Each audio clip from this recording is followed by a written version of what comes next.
So this is our first day of school, and sa first day of school namin is binigyan kami ng task na bumuo ng jumble puzzle with a twist. So yung twist niya is yung jumble puzzle is periodic table. So as a science majors, para nang buuin talaga yun.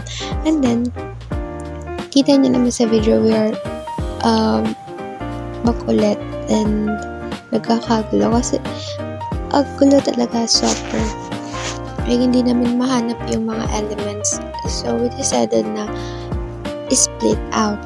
So it depends naman yun sa color, which is halimbawa yung sa kabilang group is sila yung sa color yellow, kami yung green, and so on. Para mabuo namin na good. And yes, nabuo siya.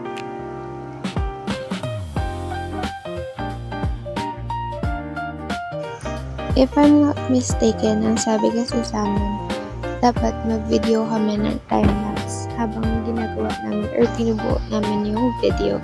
And then, it's my first time, wala talaga akong kilala doon. Ay, maliban kay Carlo, kasi Carlo kaklase ko na siya ever since. So, ayun. Tapos, may nakita akong dalawang guy na sila yung unang kausap sa akin sa first day of school namin. Tapos, I asked, kasi katabi ko rin sila, sabi ko, if pwede mag-video sila ng time-lapse. So, ayun, nagkaroon kami ng time-lapse video. So, kita nyo dyan, yung naka-brown, that is Makmak. Tapos, yung naka-green, that is si Axel. Tapos, yung nasa gilid ko kanina na isa, si Mama Jane. And then, yung girl sa may kabila naman, that is si Timika. Ayan.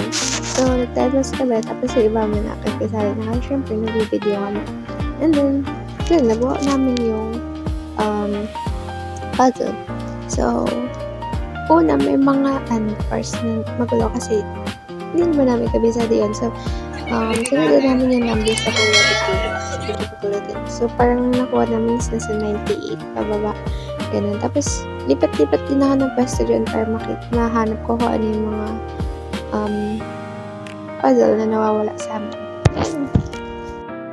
So, this is the puzzle na nabuo namin. Ayan. Ayan, kita nyo dyan. Magulo talaga siya. Super.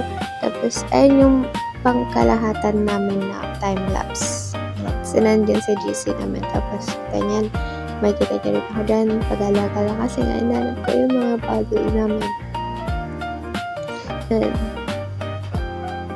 actually, fun siya sa first day of school kasi mayroon agad kami engagement para makakilala kami ng mga class. And yes, it's so much fun. And then, nung uwian na, nag-decide kami na lumabas and kasama yung mga bagong friends and kami sa Jollibee. And then, kasamahan naman yung cousin ko, nagpunta kami ng arcade. Yan, sing kami dyan. Bye! Thank you for watching.